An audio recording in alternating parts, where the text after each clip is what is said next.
On this episode, we're joined by the extraordinary Jonathan Saraga, an internationally acclaimed trumpeter, flugelhornist, composer, arranger, and educator. With a doctorate of musical arts and over 30 accolades to his name, his career spans more than 25 years of performing, recording, and teaching across the globe. Having worked with icons like Maria Schneider, Arturo and Darcy James Argue, and gracing stages from Carnegie Hall to Birdland, his contributions to jazz are both prolific and profound. Join us as we dive into his creative process, acclaimed original compositions, and remarkable journey in music. So, Jonathan, good to see you. Yeah, great to see you. Thanks for having me on. Yeah, my pleasure. So, we're almost at the end of January right now, and I'm sure you've got a lot of things that you're looking forward to this year. So, kind of walk me through what's on the agenda for you in 2025. For sure, for sure.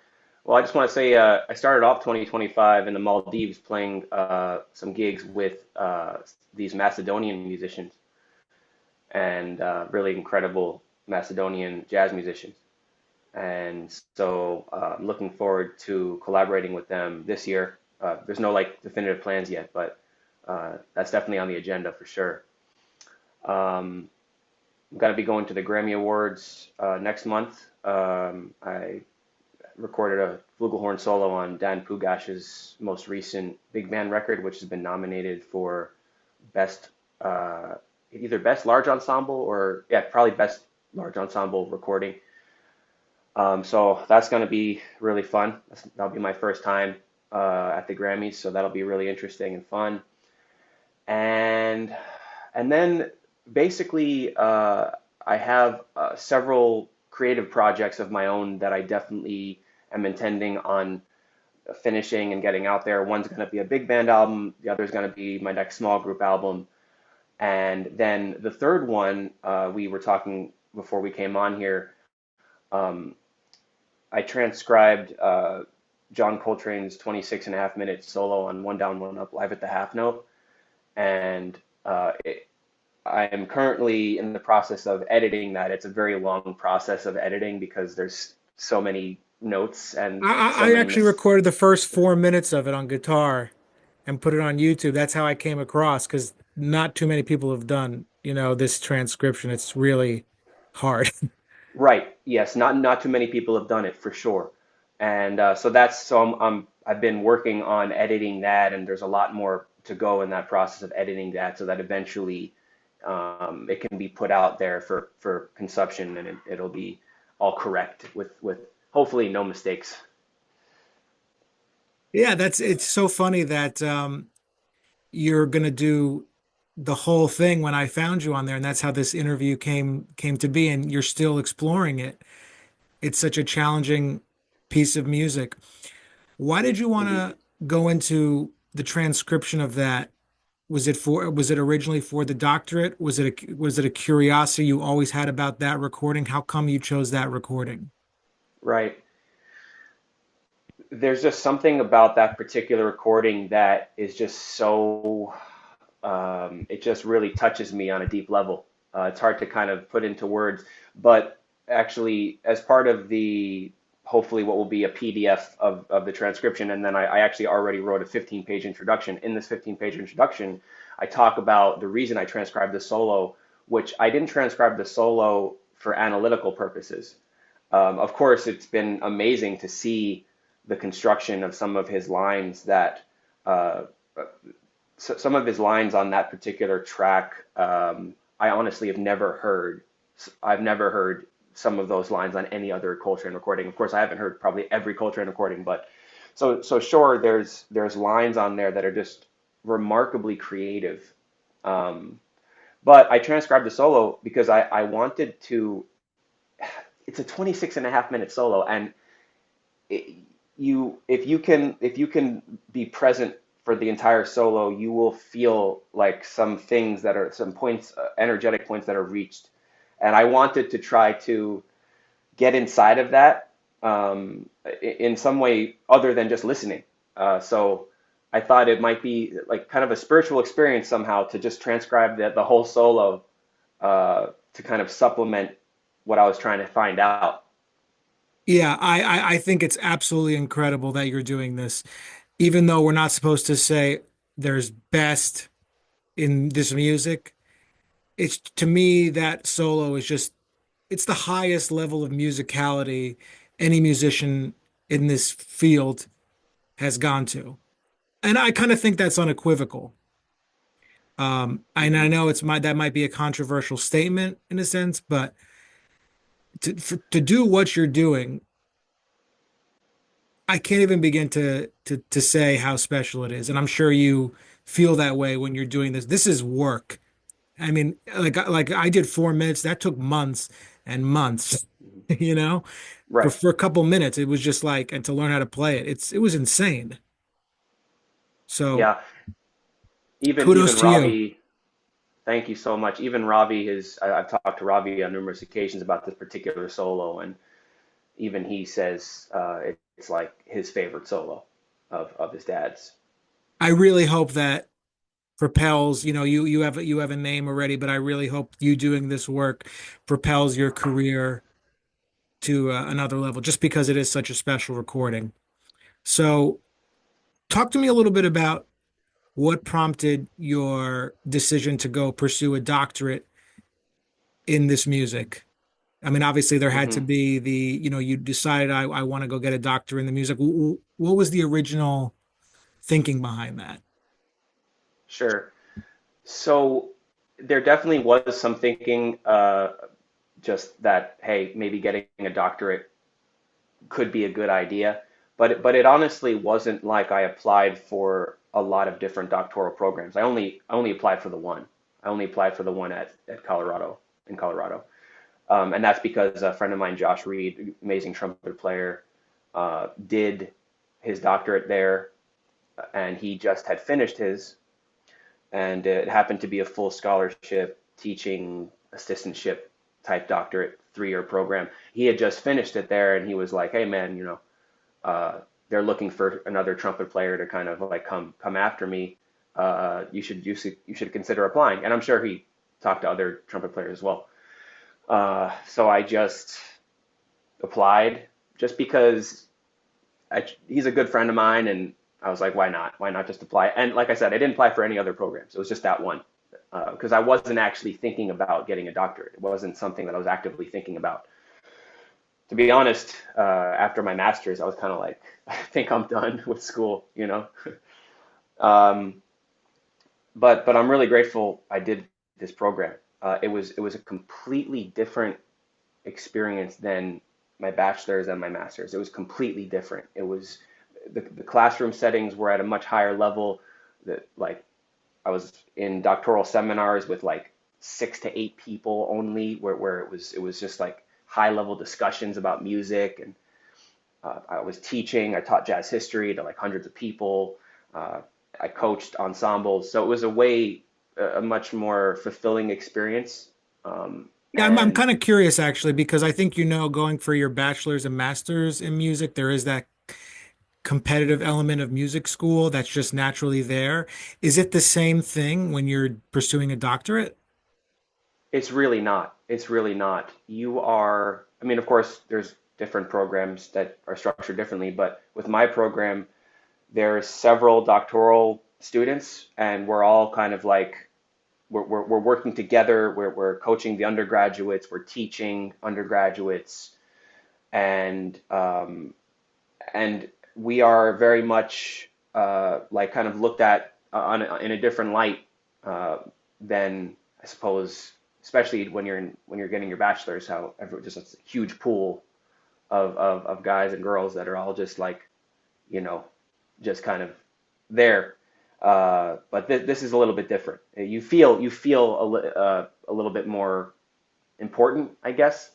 You have more responsibility. You definitely have more responsibility. You represent the program on a different level. So when did that finish up exactly? That finished in 2019. Okay, so 2019.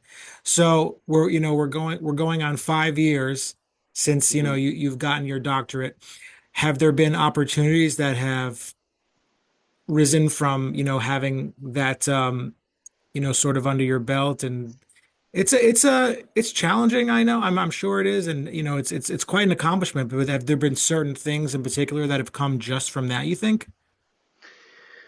Well, I think that certain teaching opportunities have come as a result of that having that degree that it's been helpful. It's been helpful. I The can't teaching say that it's opportunities. yeah, teaching opportunities. Teaching opportunities. A doctorate degree doesn't really affect your playing opportunities. It's just that's not really.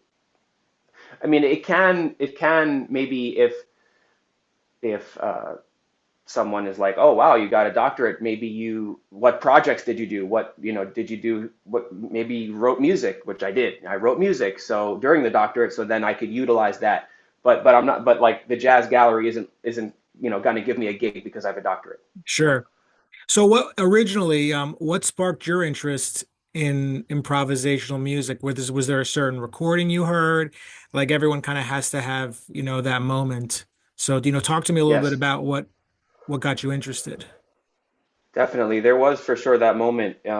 It's when I heard Clifford Brown with strings, which was literally the first real jazz recording that I had ever heard. Before that, my mom especially, but also my dad, my dad was into doo-wop and swing, big band swing to an extent. My mom was into big band, Glenn Miller, that style, more of that style. So I was immersed with like Glenn Miller, the sound of like Glenn Miller Orchestra for some time, but nothing really more creative than that, I guess you could say. Nothing where it's like here's a soloist, especially on trumpet, which is the instrument that I was playing. So at the time, my mom was in Tower Records in Manhattan, which obviously no longer exists, but uh, there was Clifford Brown with strings, like just like apparently there was just a whole bunch of them just alone, just Clifford Brown with strings. And so she picked it up, and man, I mean, I'm so thankful and grateful that that was the first real trumpet player sound that I heard. Can you believe age 25? That Wow, was the age I think he died, right? 26. 26. Yeah, Can you imagine what he would have done? You I think? think about it all the time. Every time I listen to him, I think about that because you Yeah. can hear, especially I've been listening a lot to live at Birdland a lot lately, and there's certain moments in his playing on that where it's just like whoa, like man, this guy, his ears and his sense of melodicism, it's just like unbelievable. Yeah, when I was doing my bachelor's, I did like the transcription of Joy Spring, and even when you saw like how beautiful that translated to the guitar, it was just something so melodic and lyrical about those lines. It's almost like everything, it was something beautiful about it. 100%. So, it was that special recording that got you interested. Um, when did you go to your first time seeing the music being played on the bandstand? Do you remember the first jazz concert you went to? Wow, that's a good question. Hmm. Well, I went to LaGuardia High School, and having gone to LaGuardia, that we had a lot of opportunities to perform outside of school. And so I would say that I definitely saw certain artists perform. Maybe they performed as part of a concert with us or before we played.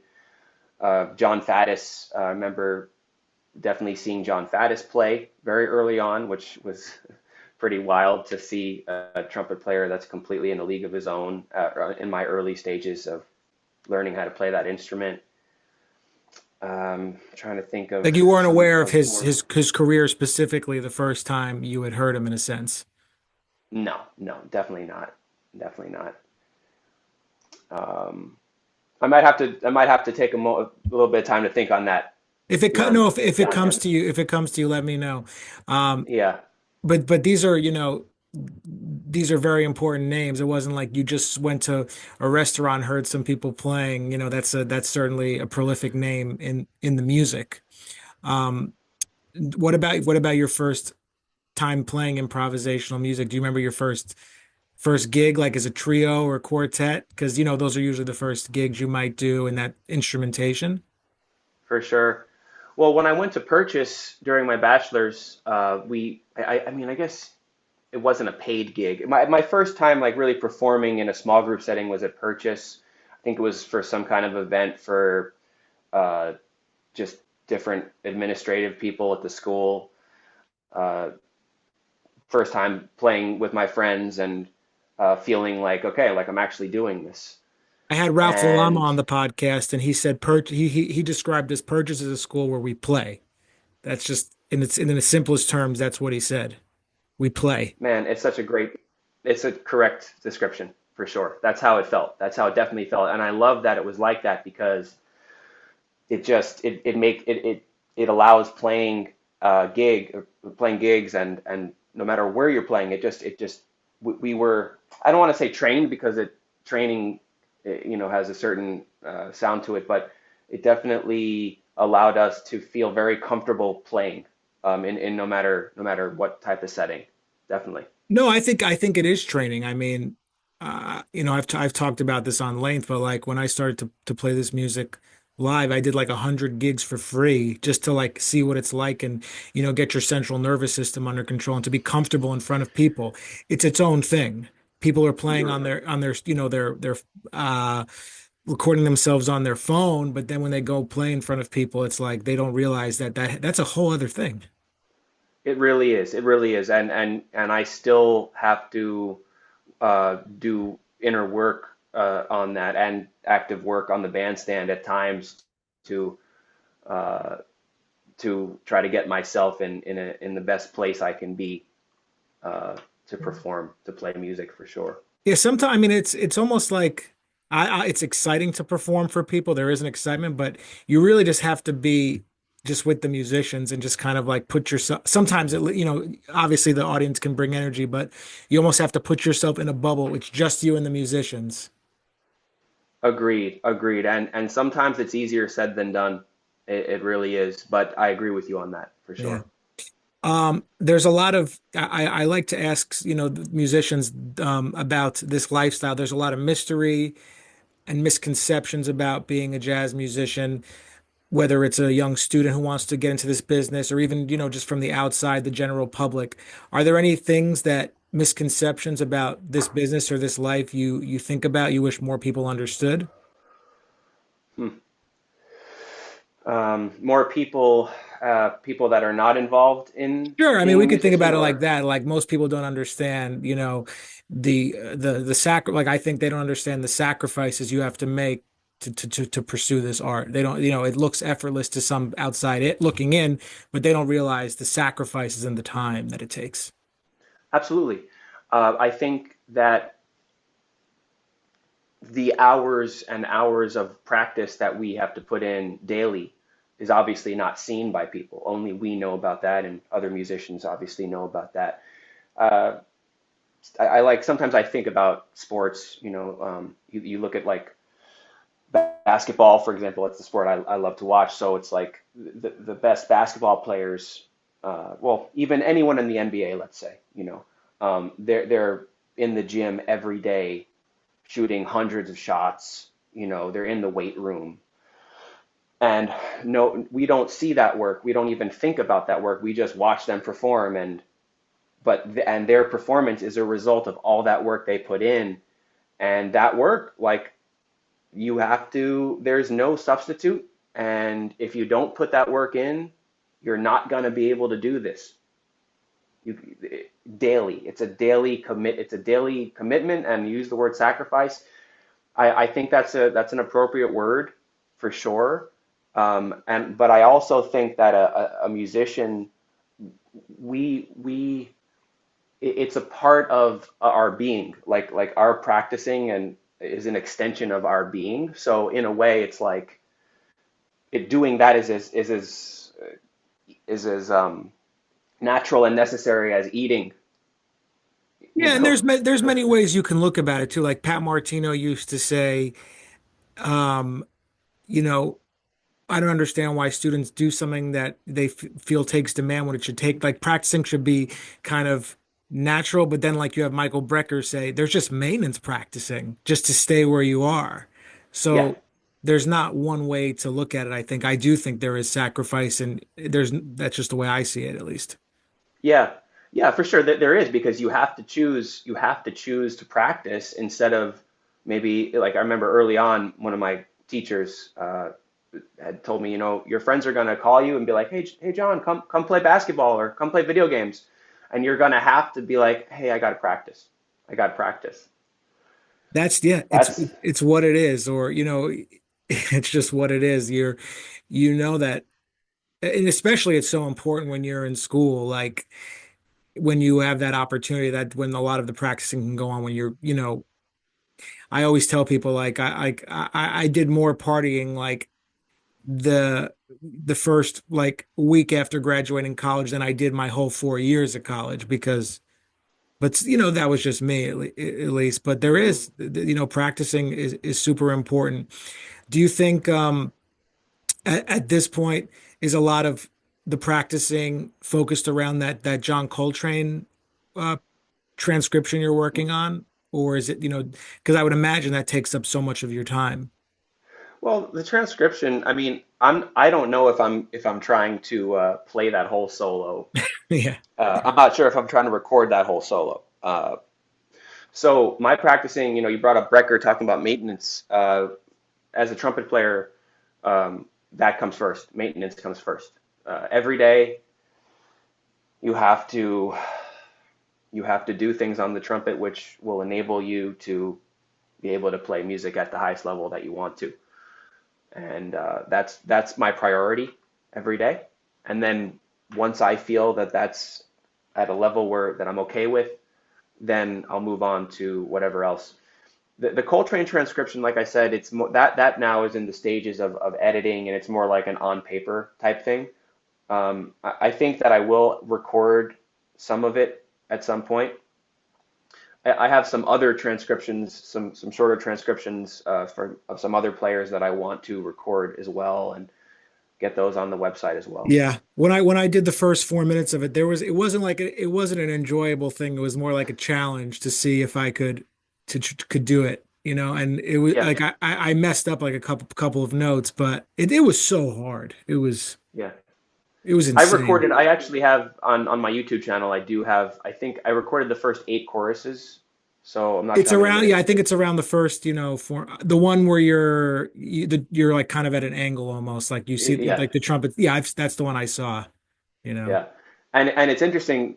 Like physically, I had to play. I had to be very controlled because it's so technical. Playing Coltrane lines on trumpet is a different challenge for sure. Yeah. You should check out the guitar, what the guitar looks like of it doing it. It's crazy, you Yeah, know. okay. I'll have to check it out. No, I know we brought it back to this a couple of times in the conversation, but for those jazz musicians out there who aren't familiar with this record, please go listen to it just, even once, just to understand. You won't understand it once, but for any young jazz musicians who haven't heard this yet, please go listen to what is the possibilities of can be done. I got a funny short story for you. When I got to Colorado, the first opportunity I had to show people that solo, because I was obsessed with that solo around the time I got there, and there was a room where all the freshman jazz musicians, or no, it was the freshman trumpet players.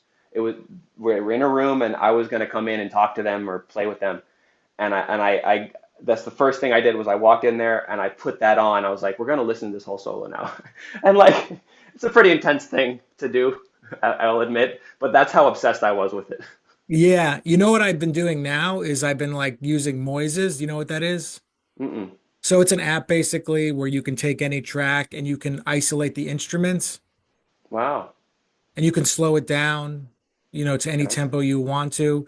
So I've just been like doing like I'll just listen to the drums, or I'll just listen to the drums, the bass, and the piano, or just the piano and Coltrane, and you can see how locked in these. It's crazy. I'm gonna have to do that. That's really cool. I never heard of that actually. Yeah, just listening to the drums sounds really interesting. So I'm really happy you're doing it. It needs to be done for people to understand the technical, you know, what John Coltrane did. It's just people need to understand. So it's good that thank you for doing that. So where can everybody find your social media and website and all that? Can you share with us? Yeah, the website is jonathansaraga.com. That's probably the easiest place you navigate there, and everything else that you could think of is there. Yeah. Well, thanks so much. I really appreciate it. Oh man, it's great to be here. Great to talk to you. Thanks for having me on.